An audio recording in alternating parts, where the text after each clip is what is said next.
Hello, good morning everyone. চলে এলাম আরেকটা ভিডিও নিয়ে। গতকাল ছিল আমার মেয়ের আরেকটা পরীক্ষা, তো সে অনেকটাই দূরে ছিল না, ছিল কাছে, কিন্তু যাওয়ার রাস্তাটা খুব ঘুরে ঘুরে, সেটাই আপনার সাথে শেয়ার করতে এলাম। যাচ্ছি পরীক্ষা দিতে। আমরা বাসে করে যাচ্ছি, কারণ ট্রেনেতে যেতে হলে পরে অনেক টাইম লাগে, বাট এখানে বাস সার্ভিস খুব বাজে, কান রিলাই অনেক। দেখা যাক পাওয়া যায় কিনা। তো ফার্স্ট যে বাসটা করে যাবো আমরা, সেটা তো চলে এসেছিলো টাইমে, একটুখানি লেট করেছিল, বাট সেকেন্ড বাসটার জন্য খুব ডাউটফুল ছিলাম, কারণ সেকেন্ড বাসটা ছিল মেন। তো ওটাও যাই হোক, একটু দেরিতে হলেও চলে এসেছিলো। আর এখানে বাসগুলোতে মোটামুটি সিট সবসময় অ্যাভেলেবেল থাকে, কারণ খুব কম লোকই বাসে ট্রাভেল করে, এখানে বেশিরভাগই সব নিজের গাড়িতেই ট্রাভেল করে, আর নাহলে ট্রেন সার্ভিস। তো বাসে ওঠার পরে বেশিক্ষণ নয়, আর 10 মিনিট থেকে 12 মিনিটের রাস্তা। তো বাট যেটার মধ্যে দিয়ে যাবে, এটা একটা ভিলেজ, আর ভীষণ সুন্দর ভিলেজটা, আর স্কুলটাই ভিলেজের মধ্যেই।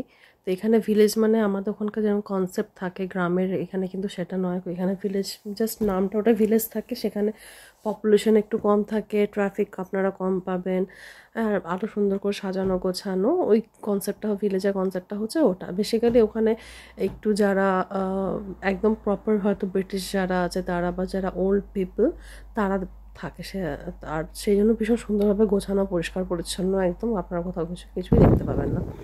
তো এই যে চলে এলাম স্কুলেতে। এটা একটা এখানকার ভালো গ্রামার স্কুল একটা। আমার মেয়ে সেটারই এন্ট্রান্স এক্সাম দিচ্ছে। তো এটা তার আগের দিন এসেছিল, প্র্যাকটিস টেস্ট ছিল, আজকে ওদের মেইন এক্সাম এই স্কুলেতে। Excited, nervous?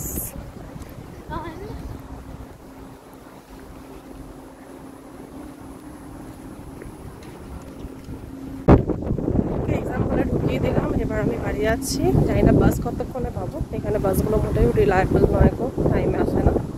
So let's see, দেখা যাক কতক্ষণে বাস পাই। পরীক্ষা আর বৃষ্টি দুটোর মধ্যে ওতপ্রোত সম্পর্ক। আজকে পরীক্ষাটা দিতে এলো, ভাগ্যে ঝুঁকে গেছে ভেতরে, আর বৃষ্টিটা নামা শুরু হলো। তো যাই হোক, বেরোবার সময় মনে করে ছাতা নিয়ে নিয়েছিলাম, তাই মানে ভিজতে হতো। আচ্ছা, আপনাদের একটা সুন্দর জিনিস দেখাই দেখো, আমাদের ইউকের কাশফুল, তাই পুজো পুজো গন্ধ দেখে বোঝা যাচ্ছে।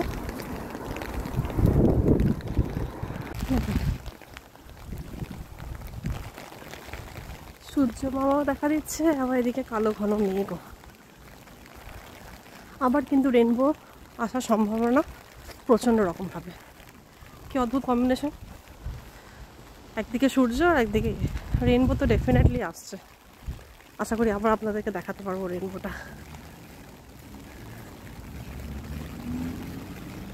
কি অসাধারণ দেখতে লাগছে, তাই না? এটার যা ওয়েদার হয়ে রয়েছে, রেনবো তো ডেফিনেটলি আসবে। যদি লাকি হই তাহলে আপনাদের সাথে আবার শেয়ার করতে পারবো। দেখা যাক রেনবো দেখা যায় কিনা।